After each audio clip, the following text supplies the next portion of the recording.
What's up, everybody? Happy Juneteenth. My name is Pinay Jones. I am a rising third-year political and social thought major with a Spanish minor. I use she, her pronouns, and I'm basically super excited to be partnering with WUVA for this Juneteenth Instagram takeover. And I also, before I even jump into the history of Juneteenth and other important sort of anti-racist conversations, I just want to say hats off to India, because being that it is Pride Month and Juneteenth, it's important to sort of note how inextricably linked Black Lives Matter and Pride are as liberation struggles. So stay tuned. I will be compiling some things and I will see y'all soon.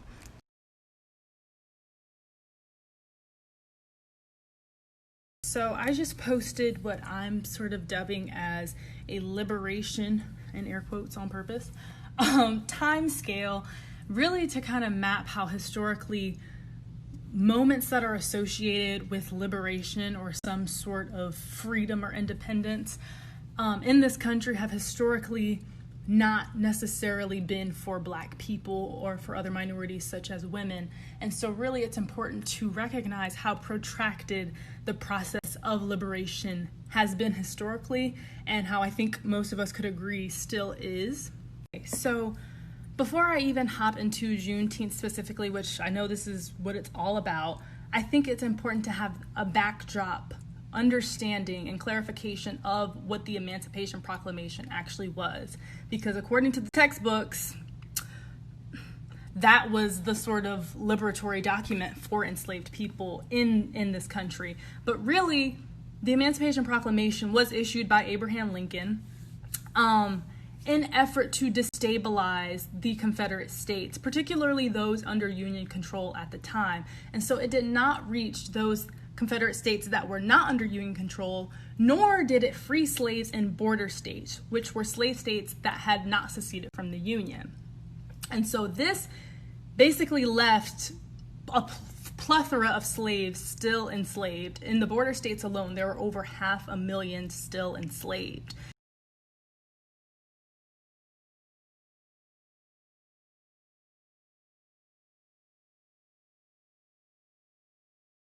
Immediately following that announcement by General Granger, all of the now formerly enslaved Black people of Galveston, Texas, just broke out into this very powerful, sort of jubilant celebration of their freedom. And so the energy that was surrounding it was called jubilation. And so they called it for a while, and then it gradually became Juneteenth. But that eventually spread from Galveston to other cities, and then to other regions, and then to the state itself. And then as you had the Great Migration of formerly enslaved people to the north, the west, as well as even the south, to reconnect with family members and in search for job opportunities, then Juneteenth took on more of a national sort of scope. And it's even celebrated, I believe, in some Caribbean countries too. So it also has sort of a diasporic element to it as well.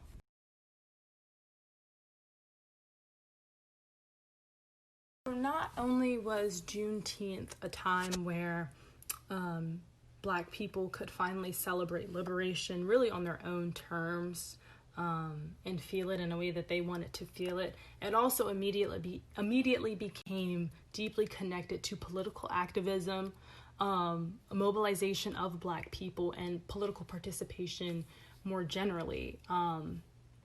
Off the bat, people were organized on Juneteenth around efforts regarding radical Reconstruction, union leagues, and then, as I pictured before, you had leaders like MLK and others of the SCLC working to organize Black people on Juneteenth. I think it's interesting how Juneteenth is celebrated as a day of liberation, and that's what it was for the Black people of Galveston, Texas. It's interesting, though, because that liberation, which then led to an increase in integration and of Black people being sort of absorbed into and assimilated into integrated schools, that simultaneously led to the sort of degradation of the telling of slave narratives and of the remembrance and celebration of Black people and their struggles pre-abolition. And so as you have the younger generation going to schools with textbooks that preach the Emancipation Proclamation and July 4th, you have that disconnect from the importance of Juneteenth.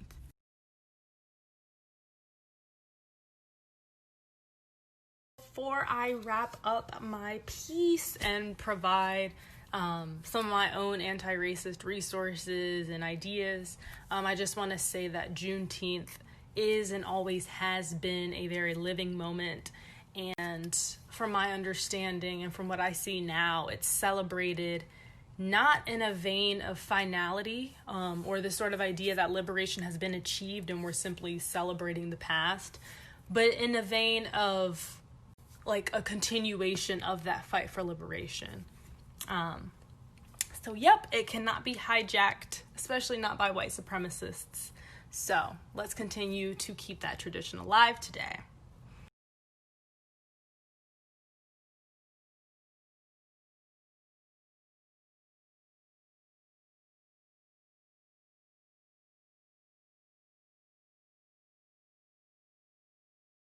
So that about wraps up my portion. I hope you guys learned something new or thought about something interesting with regard to Juneteenth, especially what it means right now.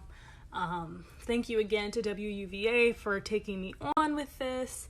And next we're going to have Corey talking about racial stereotypes. So please tune into that as well. And then happy Juneteenth. Once again, happy Pride Month. If you have any questions for me, you can just DM me through my personal Instagram. And yeah, bye.